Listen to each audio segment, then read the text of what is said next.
Je m'appelle Liam, j'ai 35 ans, et j'ai autrefois cru que les liens du sang équivalaient à une loyauté inébranlable. Cette illusion s'est brisée le Thanksgiving dernier lorsque mon propre père m'a ordonné de prendre mon repas dans le garage pendant que le reste de la famille se réunissait autour du festin. Ma sœur Nora a souri en lançant « Pourquoi s'embêter avec une chaise supplémentaire pour toi ?» Tandis que je restais là, tenant mon plateau, une surprise emballée, nichée dans la poche de mon manteau. Cette surprise était prête à changer le cours du destin. Avant que je ne révèle comment j'ai transformé cette humiliation en l'instant le plus gratifiant de mon existence, laissez une note indiquant d'où vous nous écoutez et suivez-nous si vous vous êtes déjà senti comme le paria de votre propre lignée. En grandissant dans l'effervescence de San Francisco, notre foyer semblait ordinaire aux yeux des observateurs. Mes parents, Robert et Sylvia Ramirez, ont élevé 2 enfants. Nora était l'aînée de 3 ans, et dès le début, elle était le joyau chéri. Elle possédait le talent artistique, le charme naturel et le genre de grâce qui la rendait adorée de tous. J'étais l'opposé, réservé, analytique et passionné par les sciences, tandis que Nora accumulait les prix théâtraux. J'accumulais les honneurs aux foires scientifiques. La différence résidait dans le fait que les triomphes de Nora étaient célébrés avec des galas et des acclamations, tandis que les miens recevaient des sourires fugaces et un changement rapide de sujet. Ta sœur est simplement plus expressive, rationalisait ma mère chaque fois que je questionnais cette inégalité. Tout le monde ne peut pas briller de la même façon. Mais cela allait au-delà de la simple reconnaissance. Cela concernait les incohérences qui ont façonné notre jeunesse. Quand Nora a brisé un lampadaire lors d'une routine de danse improvisée, cela a été écarté comme une exubérance juvénile. Quand j'ai accidentellement renversé le précieux modèle de bateau de mon père en dépoussiérant, j'ai été confiné pendant 3 semaines pour imprudence. Ce schéma s'est répété tout au long de nos années formatrices, forgeant une hiérarchie invisible dans notre maison qui plaçait Nora au sommet et me reléguait au bas. Le harcèlement a commencé discrètement. Nora s'appropriait mes idées lors des débats familiaux. Elle prenait mes objets sans permission et les rendait endommagés, si elle les rendait du tout. Au lycée, elle a éloigné mes rares amis en répandant des mensonges selon lesquels j'avais dit des choses sur eux que je n'avais jamais prononcées. Quand je la confrontais, elle feignait l'innocence. Et d'une manière ou d'une autre, c'est moi qui finissais par m'excuser. Liam est juste jaloux, murmuraient mes parents à la famille quand les tensions montaient. Il a toujours été le sensible. Mon oncle Victor était le seul autre parent qui subissait un traitement similaire, bien que pour des raisons différentes. Il avait un esprit nomade que ma famille traditionnelle désapprouvait. Pourtant, même lui avait des moments de justification à leurs yeux. Quand nous avions 17 ans, Victor a volé ma collection de bandes dessinées que ma tante m'avait offerte pour mon hobby. 600 $ ont disparu de mon étagère, et plus tard, j'ai découvert que Victor les avait vendus pour du matériel pour son groupe. Quand j'en ai parlé à mes parents, en espérant justice, j'ai plutôt subi un sermon sur le pardon et la loyauté familiale. Il a fait une erreur, Liam. Nous faisons tous des erreurs. Il a promis de ne pas recommencer, et cela devrait te suffire, a déclaré mon père, son ton indiquant que l'affaire était close. Victor n'a jamais remboursé l'argent, ni présenté d'excuses sincères. Pourtant, il était accueilli à chaque réunion familiale avec chaleur. Pendant ce temps, on me rappelait constamment d'avoir un comportement impeccable, comme si c'était moi qui avais un historique de méfaits. Malgré la subversion constante à la maison, je me suis concentré sur la forge de mon propre chemin. J'ai excellé dans les études, obtenu une bourse pour étudier les médias numériques et finalement décroché un poste de consultant web dans une agence prestigieuse à Oakland. Mon indépendance financière m'a offert un répit des dynamiques familiales, mais elle n'a pas guéri les cicatrices émotionnelles accumulées au fil des années. Mon succès semblait aggraver la situation. Nora, qui avait du mal à maintenir des emplois après un diplôme en art médiocre, faisait des remarques sarcastiques sur le fait que j'étais juste un fixeur d'écran, ou se demandait si mon rôle était vraiment si vital. Mes parents ne la corrigeaient jamais. Au lieu de cela, ils détournaient la conversation ou, pire, ajoutèrent des observations comme « Eh bien, tout le monde ne peut pas avoir un emploi conventionnel avec des horaires normaux. » Au fur et à mesure que nous avancions dans la trentaine, le thème de l'exclusion est devenu plus évident. les réunions familiales étaient organisées sans consulter mon calendrier. Je découvrais les retraites de week-end via des mises à jour en ligne après coup. Quand j'étais invité aux événements, cela semblait souvent une négligence. « Oh, nous pensions que tu serais occupé avec des contrats », disait ma mère quand je demandais pourquoi je n'étais pas inclus dans les plans initiaux. Néanmoins, je persistais à essayer de maintenir un lien avec ma famille. Je me présentais aux anniversaires avec des cadeaux attentionnés. J'offrais de l'aide quand quelqu'un avait besoin d'assistance numérique ou de conseils financiers. J'avalais ma fierté et participais aux fonctions familiales où je savais que je serais traité comme un appendice plutôt qu'un membre chéri. Le novembre dernier, j'ai reçu un message d'invitation au festin de Thanksgiving. C'était un envoi groupé à la famille élargie et mon nom y était inclus presque par obligation. J'ai hésité, me rappelant l'année précédente où j'avais enduré 5 heures de discours qui m'ignoraient, mais quelque chose en moi désirait encore l'inclusion, croyait encore que la famille pouvait changer. Donc, j'ai décidé d'y aller et j'ai décidé d'apporter quelque chose de spécial. Grâce à mon travail, j'avais des contacts qui m'ont permis d'acquérir une carte antique rare d'une expédition d'un explorateur renommé. Elle valait plus de 60 000 $ et serait le joyau de la collection d'artefacts historiques de ma mère. Je pensais que peut-être ce cadeau me vaudrait enfin le respect et la gratitude que j'avais cherché si longtemps. C'était un geste désespéré. Je le réalise maintenant. Mais à ce moment-là, cela semblait mon ultime et meilleur espoir d'être vraiment vu par ma famille. Peu savais-je que ce festin de Thanksgiving deviendrait un tournant dans ma vie, bien que pas de la manière que j'avais anticipée. La semaine précédant Thanksgiving, j'ai scrupuleusement préparé des cadeaux pour tous. Pour mon père, une montre vintage qui complétait ses boutons de manchette préférés. Pour Nora et son mari Gavin, des billets pour une exposition de galerie qu'ils avaient mentionné vouloir voir. Pour Victor, une édition de première impression de son roman d'aventure préféré. Et pour ma mère, la pièce de résistance, cette carte antique rare, exquisément montée et authentifiée, valant plus que mon scooter. J'ai passé des heures à emballer chaque cadeau avec précision, à rédiger des notes personnalisées et à imaginer les réactions qu'ils pourraient susciter. Peut-être que cette année, les choses changeraient. Peut-être que le cadeau parfait comblerait le fossé qui semblait insurmontable. La veille de Thanksgiving a apporté un brouillard dense à San Francisco. Je me suis levé tôt le jour de Thanksgiving pour m'assurer d'avoir le temps de traverser les routes brumeuses jusqu'à la maison urbaine de mes parents. En conduisant, je répétais des conversations informelles dans ma tête, déterminé à garder les choses légères et agréables. Pas de mention des griefs passés, pas de résurrection de vieilles blessures. Juste un Thanksgiving familial normal. C'était tout ce que je désirais. J'ai arrivé dans l'allée à précisément 1 heure, l'heure indiquée dans l'invitation. Plusieurs voitures étaient déjà garées le long du trottoir, indiquant que la plupart de la famille était arrivée tôt. Inspirant profondément, j'ai rassemblé les cadeaux de mon coffre et me suis dirigé vers la porte d'entrée. Prudent pour ne pas trébucher sur le chemin inégal. La porte s'est ouverte avant que je ne puisse frapper. Ma mère se tenait là, regardant déjà au-delà de moi vers une autre voiture qui arrivait. « Oh, Liam, tu es arrivé », dit-elle, son ton indiquant la surprise plutôt que la joie. « Pose tes chaussures sur le tapis. Nous venons de faire refaire les sols. » J'ai entré au son du rire et du bavardage provenant du salon familial. La maison était transformée, comme toujours à Thanksgiving. Une couronne de 3 mètres ornait le mur du salon, décorée d'ornements accumulés au fil des décennies. Des bannières drapaient l'entrée et l'arôme de sauge et de citrouille imprégnait l'air.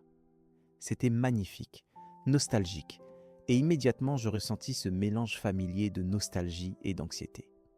Dans le salon, Nora et Gavin étaient au centre de l'assemblée. Nora racontait une anecdote animée qui captivait tout le monde. Ma tante Carla et mon oncle Louis hochaient la tête avec enthousiasme. Victor et sa femme, Maria, étaient assis à côté. La tête de Victor rejetée en arrière dans le rire à ce que disait Nora. Des cousins éloignés et des amis de la famille remplissaient l'espace restant, créant une scène d'unité festive que j'observais depuis la périphérie. « Liam », reconnut Nora quand elle me vit. « Je pensais que tu sauterais cette année. » « Joyeux Thanksgiving à toi aussi, Nora. » répliquai-je, essayant de garder un ton léger. Je me suis frayé un chemin à travers le salon, offrant des salutations concises et plaçant mes cadeaux sous la couronne parmi des dizaines d'autres. J'ai remarqué immédiatement que les cadeaux que j'avais apportés l'année précédente, choisis avec soin pour chaque destinataire, n'étaient nulle part visibles dans la maison, contrairement aux cadeaux des autres qui étaient exposés de manière ostentatoire sur des étagères et des comptoirs.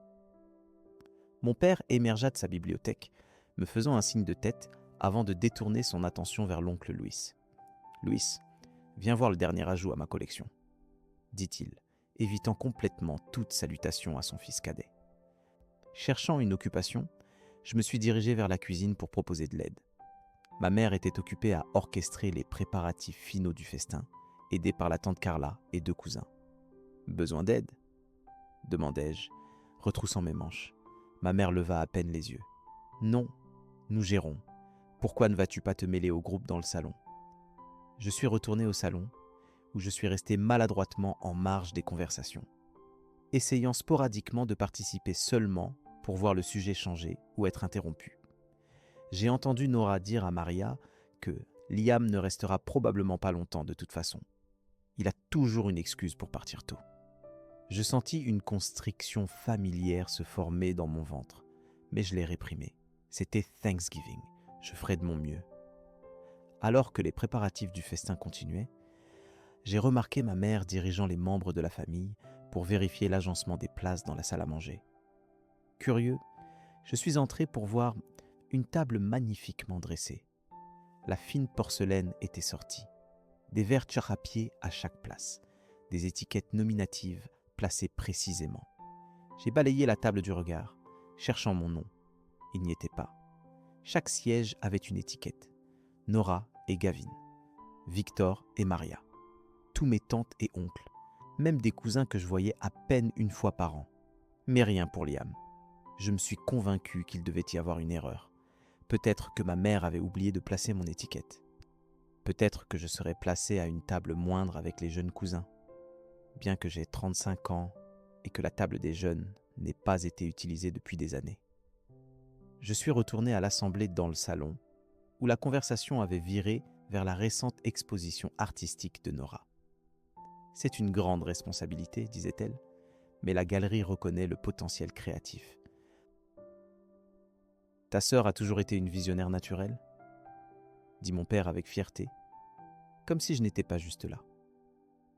Les minutes passèrent, remplies de conversations similaires qui soit m'excluaient, soit me mentionnaient seulement pour souligner les qualités supérieures de Nora. Quand les cadeaux furent mentionnés, je remarquai que mes paquets soigneusement emballés avaient été déplacés à l'arrière de la pile sous la couronne, à peine visible derrière des cadeaux plus grands et plus ornés. Au moment où ma mère annonça que le festin était servi, le nœud dans mon ventre s'était transformé en une boule d'anxiété et d'anticipation. Peut-être que le festin serait meilleur, peut-être autour de la table. Avec la nourriture comme tampon, je pourrais trouver ma place dans cette réunion familiale, comme j'avais tort. Le festin est prêt, proclama ma mère, et tout le monde commença à se diriger vers la salle à manger. Je suivis, espérant encore trouver ma place à la table, croyant encore qu'il y avait eu une négligence qui serait corrigée. La famille entra en file, chaque personne trouvant sa place désignée avec des commentaires appréciatifs sur le bel agencement. Mon père prit sa place en bout de table, avec ma mère à l'autre extrémité. Nora et Gavin s'assirent à la droite de mon père, position d'honneur dans la hiérarchie tacite de notre famille. Je restais près de l'entrée, attendant que quelqu'un réalise que je n'avais pas de siège, attendant que quelqu'un fasse de la place ou trouve une chaise supplémentaire. La conversation coulait autour de moi, tandis que tout le monde s'installait, complimentant les décorations et l'arôme de la nourriture apportée de la cuisine. Alors que la dernière personne s'asseyait, ma mère leva les yeux et sembla me remarquer pour la première fois depuis l'annonce du festin. « Oh, Liam !» dit-elle, sa voix portant à travers la table maintenant silencieuse. « Il n'y a pas vraiment de place. Tu peux manger dans le garage. » La déclaration resta suspendue dans l'air. Plusieurs parents jetèrent un bref regard avant de reporter leur attention sur leurs assiettes ou leurs voisins. Soudain fascinés par la purée de pommes de terre ou le motif sur les serviettes. Puis Nora parla, sa voix portant ce ton familier de moquerie à peine voilée sous l'humour. « Pourquoi gaspillerions-nous une chaise pour toi ?» Son mari Gavin lui donna un petit coup de coude, mais il souriait aussi, comme si c'était juste une blague inoffensive entre frères et sœurs. Mais je vis la vérité dans les yeux de Nora. Ce n'était pas une blague. C'était le point culminant d'une vie entière à me pousser aux marges de la famille. À ce moment, quelque chose en moi se brisa. Pas bruyamment, pas dramatiquement, mais définitivement. Une faille qui s'était développée pendant 35 ans s'ouvrit enfin. Je regardais autour de la table, rencontrant les yeux de chaque membre de la famille, cherchant tout signe de malaise, toute indication que quelqu'un trouvait ce traitement inacceptable. Ma tante Carla détourna rapidement le regard. L'oncle Louis eut soudain besoin d'ajuster ses lunettes. Les cousins devinrent absorbés par le redressement de leur couvert. Et il y avait Victor, confortablement assis entre sa femme et ma cousine Sophia, un couvert complet devant lui. Étiquette nominative parfaitement positionnée. Victor qui m'avait volé. Victor qui n'avait jamais réparé. Il eut au moins la décence de sembler mal à l'aise, mais pas assez mal à l'aise pour offrir son siège ou pour parler. Mon père s'éclaircit la gorge. « Liam, ne fais pas de scène. Nous pouvons installer une table pliante dans le salon si c'est mieux. » Mieux que de manger dans le garage ? La suggestion ne faisait que souligner l'absurdité de la situation. Ce n'était pas une question d'espace. La table pouvait facilement accueillir une chaise de plus. C'était quelque chose de beaucoup plus profond. Quelque chose qui m'avait été communiqué de 1000 petites façons tout au long de ma vie. Tu n'appartiens pas ici. Tu n'es pas l'un des nôtres. Tu es toléré. Pas bienvenu. Des souvenirs défilèrent dans mon esprit. Nora, accidentellement, effaçant mon portfolio la veille de sa remise. Mes parents manquant ma remise de diplôme, parce que Nora avait une petite exposition artistique le même week-end. Les photos de vacances familiales où j'étais positionné au bord, facilement recadrées pour les versions encadrées et exposées. J'avais pardonné tant de choses, j'avais fait des excuses pour eux, me blâmant moi-même, essayant plus fort de m'intégrer. Et me voilà, littéralement sans siège à la table, étendu de manger le festin de Thanksgiving dans le garage comme un solliciteur indésirable. Nora souriait encore, clairement savourant mon humiliation. Elle se pencha pour murmurer quelque chose à Gavin, qui réprima un rire. La famille commença à passer les plats. Le malaise du moment déjà recouvert par des discussions sur la qualité du jambon et des compliments à ma mère sur sa fameuse sauce. Il passait à autre chose, s'attendant à ce que je me faufile dans le garage ou prenne l'option de la table pliante et en sois reconnaissant. Il s'attendait à ce que j'accepte ce traitement, comme je l'avais toujours fait, pas cette fois. Je restais immobile pendant plusieurs secondes, laissant la réalité de la situation s'imprégner pleinement. La famille continua à se servir de la nourriture. Le tintement des couverts et le murmure des conversations créant une bande-son surréaliste à mon moment de clarté. Sans un mot, je me tournai et marchai vers le salon, vers la couronne de Thanksgiving, où mes cadeaux soigneusement emballés gisaient partiellement cachés derrière d'autres. Je m'agenouillai et les récupérais un par un. Mes mouvements délibérés et calmes, malgré la tempête qui faisait rage en moi. La carte antique pour ma mère était dans un paquet plat, emballé dans du papier doré.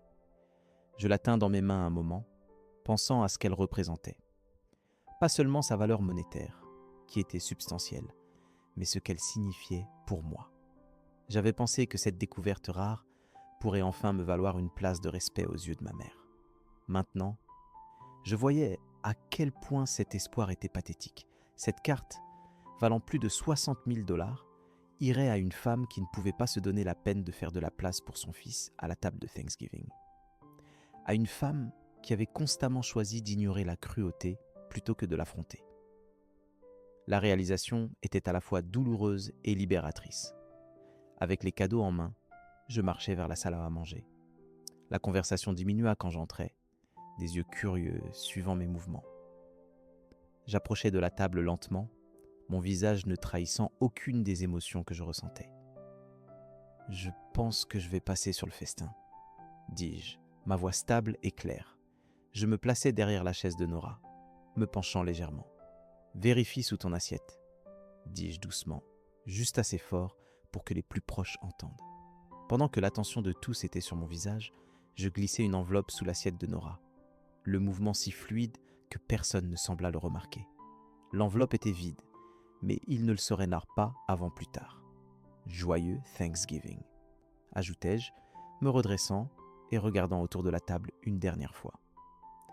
L'expression de ma mère passa de l'irritation à la confusion. « Liam, ne sois pas dramatique, nous pouvons faire de la place. » Trop tard. L'offre sonnait faux, motivée non par un désir sincère de m'inclure, mais par la réalisation soudaine que je n'allais pas accepter le rôle qu'il m'avait assigné. « Pas besoin, » répondis-je. « Je sais maintenant où je me situe. Profitez de votre festin. » Je récupérai mon manteau dans le placard de l'entrée, le paquet contenant la carte bien calée sous mon bras. J'entendais des conversations murmurées provenant de la salle à manger, mon nom mentionné sur des tons confus et légèrement agacés. En ouvrant la porte d'entrée, j'entendis mon père appeler « Liam, reviens et assieds-toi. Ta mère s'est donné beaucoup de mal pour ce festin. » Sans me retourner, je répondis « Je suis sûr que c'est délicieux. Peut-être gardez-moi une assiette pour l'année prochaine. J'aurai peut-être une chaise d'ici là. » Je marchais vers mon scooter, le brouillard tourbillonnant sous mes pieds. L'air froid semblait clarifiant, comme s'il lavait des années de déni et de faux espoirs. Je montais dans mon scooter, plaçant les cadeaux sur le siège passager. À travers la fenêtre de la salle à manger, je pouvais voir la famille retourner à son repas. Les têtes penchées ensemble dans ce que j'imaginais être une discussion sur ma réaction excessive. Je restais assis là quelques minutes, observant la scène chaleureuse encadrée par la fenêtre. De l'extérieur, cela semblait parfait. La belle table, la famille réunie, les décorations festives créant une image digne d'une carte de Thanksgiving. Personne ne devinerait que quelques instants plus tôt, un fils avait été dit de manger dans le garage pendant que le reste de la famille dînait ensemble. Après environ 10 minutes, je vis Nora tendre la main sous son assiette, son expression passant de la confusion à l'alarme alors qu'elle ouvrait l'enveloppe vide. Elle se leva brusquement, disant quelque chose à la table qui fit tourner plusieurs têtes vers la fenêtre où j'étais assis à regarder. Mon téléphone commença à sonner. Le nom de ma mère clignota sur l'écran. Je refusai l'appel et démarrai le moteur. En m'éloignant du trottoir, je vis mon père sortir en hâte par la porte d'entrée en pull, sans veste malgré le froid. Il était trop tard. J'étais déjà en mouvement, à la fois littéralement et figurativement, loin de la famille qui n'avait jamais fait de place pour moi. Mon téléphone continua à sonner, tandis que je conduisais à travers les rues de Brumeuse. Je l'éteignis après le 5e appel, ayant besoin d'espace pour traiter ce qui venait de se passer et ce qui viendrait ensuite. La carte antique était assise à côté de moi, un rappel tangible de ma valeur que ma famille n'avait jamais reconnue. Pour la première fois de ma vie, je ne ressentais aucune envie de faire demi-tour, de m'excuser, de faciliter les choses pour tout le monde aux dépens de moi-même. Au lieu de cela, je ressentais quelque chose de nouveau et d'inconnu, la légèreté de déposer un fardeau que j'avais porté trop longtemps. Je conduisais sans destination claire, finissant par m'enregistrer dans un motel plutôt que de retourner à mon condo. J'avais besoin d'un territoire neutre, un endroit où aucun souvenir ne rôdait, aucune photo de famille ne trônait sur les étagères. La chambre de motel était impersonnelle et propre, offrant exactement le tampon émotionnel dont j'avais besoin. Quand je rallumai enfin mon téléphone plusieurs heures plus tard, il explosa presque avec les notifications. 18 appels manqués de ma mère, 8 de mon père, 4 de Nora, accompagnés d'une série de messages textes de plus en plus hostiles. Qu'est-ce que c'était que ça ? Tu ferais mieux de revenir maintenant. Tu as vraiment dépassé les bornes cette fois. Il y avait aussi des messages vocaux que je jouais en haut-parleur assis au bord du lit du motel. Liam, c'est ta mère. Je ne sais pas à quel jeu tu joues, mais tu dois revenir tout de suite. Ton comportement était complètement inapproprié. Le message de mon père suivit. Fils, quel que soit le problème que tu as, ce n'est pas la façon de le gérer. Ta mère est bouleversée et tu as ruiné le festin de Thanksgiving. Rappelle-moi immédiatement. Le message vocal de Nora était prévisiblement agressif. Tu penses que c'est drôle ? Maman m'a parlé de cette carte. Tu ferais mieux de ne pas l'avoir emportée avec toi. Je jure que si tu ne la ramènes pas. J'effaçai le reste sans écouter. La carte antique gisait sur le bureau où je l'avais placée après l'enregistrement. Sous l'éclairage doux du motel, ses détails intricés et ses gravures historiques paraissaient encore plus impressionnants. Ce morceau de papier, représentant des explorations d'un voyage célèbre, était à la fois un actif financier et une relique culturelle. Ma mère, avec sa passion pour la géographie historique, l'aurait chéri plus que presque tout ce que j'aurais pu lui offrir. Mais le cadeau n'était pas seulement la carte. Le cadeau, c'était moi, cherchant l'approbation, cherchant une place dans la famille. Et cela avait été rejeté bien avant le festin d'aujourd'hui. Plus de messages arrivèrent au fur et à mesure que la soirée avançait. Le ton de ma mère passa de la colère à la manipulation. « Liam, je ne sais pas pourquoi tu essaies de nous blesser comme ça après tout ce que nous avons fait pour toi. Tout ce qu'ils avaient fait pour moi. » Je ris amèrement à cela. Qu'avaient-ils fait sinon communiquer constamment que j'étais moins précieux, moins important, moins digne d'amour et d'attention que ma sœur? Étonnamment, il y avait un message de Victor. C'était vraiment pourri ce qu'ils t'ont fait. Est-ce que ça va? C'était la première expression de préoccupation de n'importe quel membre de la famille, et elle venait de la personne de qui je l'attendais le moins. Je ne répondis pas immédiatement, incertain si c'était sincère, ou s'il pêchait des informations pour les rapporter aux autres. Vers 10 heures, le téléphone du motel sonna. Je répondis prudemment. « Monsieur Ramirez ? Il y a une Nora Ramirez dans le hall qui demande après vous. Elle est assez insistante. Devrions-nous la faire monter ?» Donc Nora m'avait traqué, probablement en appelant les motels de la région jusqu'à trouver où j'étais enregistré. Je n'étais pas prêt à l'affronter, pas ce soir, pas quand la blessure était encore si fraîche. « Non, » répondis-je, « je ne souhaite pas la voir. Veuillez lui demander de partir. »« Très bien, monsieur. » Je raccrochai et reçus immédiatement un autre message de Nora. « Ils ne me laisseront pas monter. Vraiment mature, Liam. Tu ne peux pas te cacher pour toujours. » Mais je ne me cachais pas. Pour la première fois, je tenais bon. Le lendemain matin, Thanksgiving était officiellement terminé. Mais les retombées ne faisaient que commencer. Je quittais le motel et retournais à mon condo, m'attendant à moitié à y trouver Nora. Heureusement, le couloir était vide. À l'intérieur, je fis du café et m'assis pour rédiger un email à mes parents.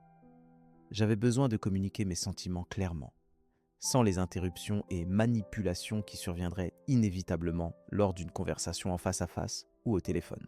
« Maman et papa », écrivis-je, « hier a rendu clair où je me situe dans cette famille.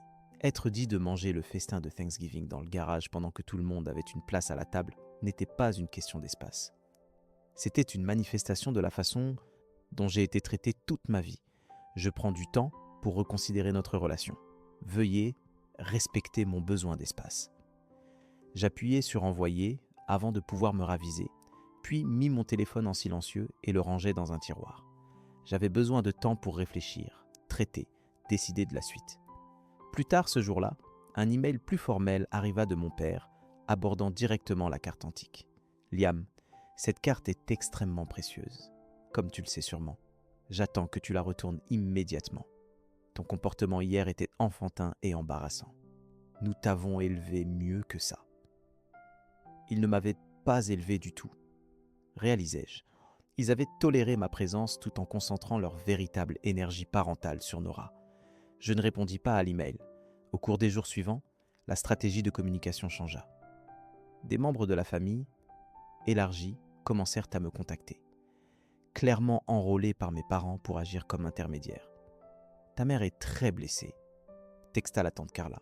« Quel que soit le problème, il peut sûrement être résolu. » L'oncle Luis appela, laissant un message vocal qui tentait de minimiser ce qui s'était passé. Ces malentendus familiaux peuvent être exagérés. Pourquoi ne viens-tu pas prendre le thé et nous pourrons en parler? Ma cousine Sophia, qui avait toujours été cordiale mais jamais particulièrement proche, envoya un message étonnamment soutenant. Cette scène au festin était dure, mec. Je ne t'aurais pas blâmé si tu étais parti en claquant la porte. Prends le temps dont tu as besoin. Le plus surprenant fut un deuxième message de Victor, plus long et plus réfléchi que le premier. J'ai beaucoup réfléchi à ce qui s'est passé, pas seulement à Thanksgiving, mais avant cela aussi, quand j'ai pris ta collection de bandes dessinées. C'était la première fois qu'il reconnaissait directement le vol en 18 ans, non, depuis qu'il s'était produit. J'étais dans un mauvais état à l'époque, continua-t-il. Mais ce n'est pas une excuse. J'aurais dû te rembourser, j'aurais dû m'excuser correctement. Il me contacta par message avec une offre de rencontre. Ce n'est pas seulement les $600, c'est les intérêts qu'ils auraient gagnés au fil des années. J'étais momentanément sans voix, de toutes les réponses que j'attendais de ma famille. Cet acte de responsabilité sincère était peut-être le moins attendu. « Merci », répondis-je. Pas seulement pour ça, mais pour avoir reconnu ce qui s'est passé. J'aurais dû dire quelque chose à Thanksgiving, ajouta-t-il. Quand ils t'ont dit de manger dans le garage, c'était mal, et je suis juste resté assis là. La plupart des gens l'ont fait. Ça ne le rend pas juste. À ce moment, je ressentis une connexion avec Victor qui n'avait jamais existé auparavant, construite sur l'honnêteté plutôt que sur la proximité forcée de l'obligation familiale. Quant à la carte antique, je pris ma décision en décembre. Je la donnai à une œuvre de charité qui soutenait l'éducation artistique pour les jeunes défavorisés, établissant un fonds au nom de ma tante. Elle avait été le seul membre de la famille qui m'avait toujours vu clairement, qui avait valorisé mes qualités plutôt que de me comparer à Nora. Cela semblait juste que son héritage continue de cette façon. J'informai ma famille de la donation par email, incluant la lettre de reconnaissance de l'œuvre de charité. Il y eut une colère initiale de ma mère et une rage prévisible de Nora. Mais il y eut aussi, de quelques membres de la famille, un respect réticent pour le choix. Lentement, timidement, de nouveaux schémas commencèrent à émerger. Mon père appelait occasionnellement, ses conversations plus prudentes, plus attentives à mes réponses. Ma mère envoya un article sur le design web, un petit geste, mais qui reconnaissait mon identité professionnelle d'une façon qu'elle n'avait jamais fait auparavant. Nora restait Nora, mais avec des bords légèrement émoussés. Elle savait maintenant que ses tactiques habituelles ne fonctionneraient plus, que je partirais plutôt que d'accepter les mauvais traitements. C'était un changement significatif dans notre dynamique de pouvoir de toute une vie. Alors que l'hiver approchait, je reçus une invitation au brunch du Nouvel An, au bas de l'écriture de mon père. Il y aurait une place pour toi à la table, toujours. Ce n'était pas tout. Ce n'était pas une reconnaissance complète du passé, ni une garantie pour l'avenir, mais c'était un début. Une petite ouverture qui pourrait, avec le temps et des efforts continus de tous les côtés, mener à quelque chose de plus sain. J'acceptai l'invitation, mais à mes conditions. Je viendrai seulement pour les apéritifs, maintenant une certaine distance tout en ouvrant la porte à la réconciliation. C'était une limite qui respectait mes besoins, tout en permettant la possibilité d'un changement. Le processus était loin d'être parfait. Il y avait des revers et de vieux schémas qui essayèrent de se réaffirmer. Mais pour la première fois de ma vie, j'étais un participant actif dans la définition de mes relations familiales, plutôt qu'un destinataire passif de tout traitement qui m'était infligé. 6 mois après ce festin de Thanksgiving fatidique, ma vie paraissait remarquablement différente. Les changements n'étaient pas dramatiques ou soudains, mais ils étaient profonds et significatifs. Ma relation avec ma famille avait évolué en quelque chose que je n'aurais jamais pu imaginer auparavant. Nous n'étions pas proches au sens conventionnel, mais nous avions établi un nouveau type de connexion basé sur le respect mutuel, plutôt que sur l'obligation. Je visitais occasionnellement à mes conditions, restant pour des périodes limitées qui protégeaient mon bien-être émotionnel. Quand de vieux schémas émergeaient, comme cela arrivait parfois, je les abordais directement ou me retirais simplement de la situation. Mon père avait fait l'effort le plus significatif pour changer. Après plusieurs conversations douloureuses, il avait commencé à reconnaître son rôle dans l'habilitation des dynamiques familiales qui m'avaient blessé si longtemps. Je ne l'ai pas vu, admit-il, lors d'une discussion particulièrement honnête, ou peut-être que je ne voulais pas le voir. C'était plus facile de suivre le courant que d'affronter les problèmes. Cet aveu, simple qu'il était, a aidé à guérir des blessures que j'avais portées pendant des décennies. Ma mère était plus lente à changer, sa fierté rendant difficile pour elle de reconnaître tout manquement en tant que parent. Mais il y avait de petits signes d'effort. Elle posait des questions sur mon travail, montrant un intérêt sincère pour ma carrière pour la première fois. Elle envoyait des textes occasionnels pour prendre des nouvelles, des tentatives maladroites mais sincères pour construire une relation qui n'avait jamais vraiment existé auparavant. Nora restait la plus résistante à la nouvelle réalité. Nos interactions étaient limitées et souvent tendues, mais même elle semblait comprendre que l'ancienne hiérarchie avait été perturbée de manière permanente. Ses tentatives de manipulation ne fonctionnaient plus, ses pics n'atterrissaient plus avec le même impact. Sans le pouvoir de me blesser, elle semblait parfois perdue sur la façon de me relationner du tout. Le développement le plus inattendu fut ma relation renforcée avec Victor. Notre expérience partagée, en tant qu'outsider de la famille, créa un lien qui grandit en une amitié sincère. Nous nous rencontrions régulièrement pour déjeuner, partageant des histoires et nous soutenant mutuellement dans le processus continu de redéfinir nos places dans la famille. « Tu sais, dit-il lors d'une de ces réunions, ce que tu as fait à Thanksgiving était un peu incroyable. Terrifiant, mais incroyable. Tu as changé tout. » « Pas tout, répondis-je, mais assez pour faire une différence. Au-delà de mes parents de sang, j'avais consciemment travaillé à construire ce que je considérais maintenant comme ma famille choisie. Des amis qui me valorisaient exactement pour qui j'étais. Des collègues qui respectaient mes contributions. Une communauté de personnes qui me faisaient prendre de la place sans question ni condition. La thérapie professionnelle avait été une partie essentielle de mon parcours de guérison. Des sessions hebdomadaires m'aidaient à traiter les émotions complexes entourant mes relations familiales et à développer des schémas plus sains pour l'avenir. J'ai appris à reconnaître et à défier les perceptions négatives de moi-même qui m'avaient été instillées depuis l'enfance. J'ai découvert que défendre moi-même n'était pas égoïste ou dramatique, comme ma famille l'avait souvent suggéré, mais un acte essentiel d'autopréservation. La chose intéressante avec les limites, nota mon thérapeute, c'est qu'elles ne te protègent pas seulement des autres. Elles définissent aussi qui tu es. En décidant ce que tu accepteras et n'accepteras pas, tu déclares ta propre valeur. Cette perspective a changé quelque chose de fondamental dans ma compréhension de l'incident du festin de Thanksgiving. Ce qui avait semblé un point de rupture était en réalité une percée. Une perturbation nécessaire de schémas qui avait été nuisible depuis bien trop longtemps. Alors que l'été arrivait, je reçus une invitation à un barbecue familial, au bas de l'écriture de ma mère. Il y aurait une place pour toi au grill. Toujours. Ce n'était pas tout. Ce n'était pas une reconnaissance complète du passé, ni une garantie pour l'avenir. Mais c'était un début. Une petite ouverture qui pourrait, avec le temps et des efforts continus de tous les côtés, mener à quelque chose de plus sain. J'acceptai l'invitation, mais à mes conditions. Je viendrai seulement pour les jeux.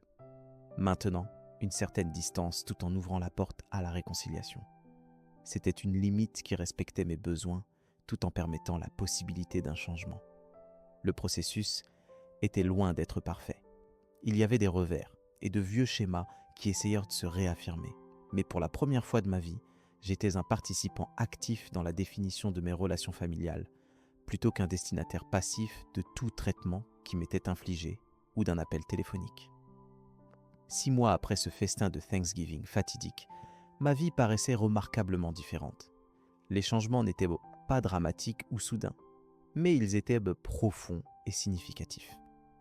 Ma relation avec ma famille avait évolué en quelque chose que je n'aurais jamais pu imaginer auparavant. Nous n'étions pas proches au sens conventionnel, mais nous avions établi un nouveau type de connexion basé sur le respect mutuel plutôt que sur l'obligation. Je visitais occasionnellement à mes conditions, restant pour des périodes limitées qui protégeaient mon bien-être émotionnel. Quand de vieux schémas émergeaient, comme cela arrivait parfois, je les abordais directement ou me retirais simplement de la situation. Ma mère avait fait l'effort le plus significatif pour changer. Après plusieurs conversations douloureuses, elle avait commencé à reconnaître son rôle dans l'habilitation des dynamiques familiales qui m'avaient semblé blessé si longtemps. Je ne l'ai pas vue, admit-elle, lors d'une discussion particulièrement honnête, ou peut-être que je ne voulais pas le voir. C'était plus facile de suivre le courant que d'affronter les problèmes. Cet aveu, simple qu'il était, a aidé à guérir des blessures que j'avais portées pendant des décennies. Mon père était plus lent à changer, sa fierté rendant difficile pour lui de reconnaître tout manquement en tant que parent. Mais il y avait de petits signes d'effort. Il posait des questions sur mon travail, montrant un intérêt sincère pour ma carrière pour la première fois. Il envoyait des textes occasionnels pour prendre des nouvelles. Des tentatives maladroites mais sincères pour construire une relation qui n'avait jamais vraiment existé auparavant. Nora restait la plus résistante à la nouvelle réalité. Nos interactions étaient limitées et souvent tendues, mais même elle semblait comprendre que l'ancienne hiérarchie avait été perturbée de manière permanente. Ses tentatives de manipulation ne fonctionnaient plus, ses pics n'atterrissaient plus avec le même impact. Sans le pouvoir de me blesser, elle semblait parfois perdue sur la façon de me relationner du tout. Le développement le plus inattendu fut ma relation renforcée avec Victor. Notre expérience partagée en tant qu'outsider de la famille créa un lien qui grandit en une amitié sincère. Nous nous rencontrions régulièrement pour le café, partageant des histoires et nous soutenant mutuellement dans le processus continu de redéfinir nos places dans la famille. « Tu sais, » dit-il lors d'une de ces réunions, « ce que tu as fait à Thanksgiving était un peu incroyable. Terrifiant, mais incroyable. Tu as changé tout. » « Pas tout, » répondis-je, mais assez pour faire une différence. Au-delà de mes parents de sang, j'avais consciemment travaillé à construire ce que je considérais maintenant comme ma famille choisie. Des amis qui me valorisaient exactement pour qui j'étais. Des collègues qui respectaient mes contributions. Une communauté de personnes qui me faisaient de la place, sans question ni condition. La thérapie professionnelle avait été une partie essentielle de mon parcours de guérison. Des sessions hebdomadaires m'aidaient à traiter les émotions complexes entourant mes relations familiales et à développer des schémas plus sains pour l'avenir. J'ai appris à reconnaître et à défier les perceptions négatives de moi-même qui m'avaient été instillées depuis l'enfance. J'ai découvert que défendre moi-même n'était pas égoïste ou dramatique, comme ma famille l'avait souvent suggéré, mais un acte essentiel d'autopréservation. La chose intéressante avec les limites, nota mon thérapeute, c'est qu'elles ne te protègent pas seulement des autres. Elles définissent aussi qui tu es. En décidant ce que tu accepteras et n'accepteras pas, tu déclares ta propre valeur. Cette perspective a changé quelque chose de fondamental dans ma compréhension de l'incident du festin de Thanksgiving. Ce qui avait semblé un point de rupture était en réalité une percée, une perturbation nécessaire de schémas qui avaient été nuisibles depuis bien trop longtemps. Au fur et à mesure que l'année progressait, je trouvais la paix dans ma nouvelle vie. La carte antique qui avait autrefois représenté mon pari désespéré pour l'acceptation finançait maintenant des opportunités pour de jeunes artistes de poursuivre leurs rêves. La douleur de l'exclusion s'était transformée en force pour créer l'inclusion. Les dynamiques familiales qui avaient autrefois semblé immuables avaient été altérées de manière permanente par un simple acte de respect de soi. Défendre soi-même n'est pas toujours dramatique ou défiant. Parfois, c'est aussi silencieux que de s'éloigner d'une table où l'on n'est pas bienvenu.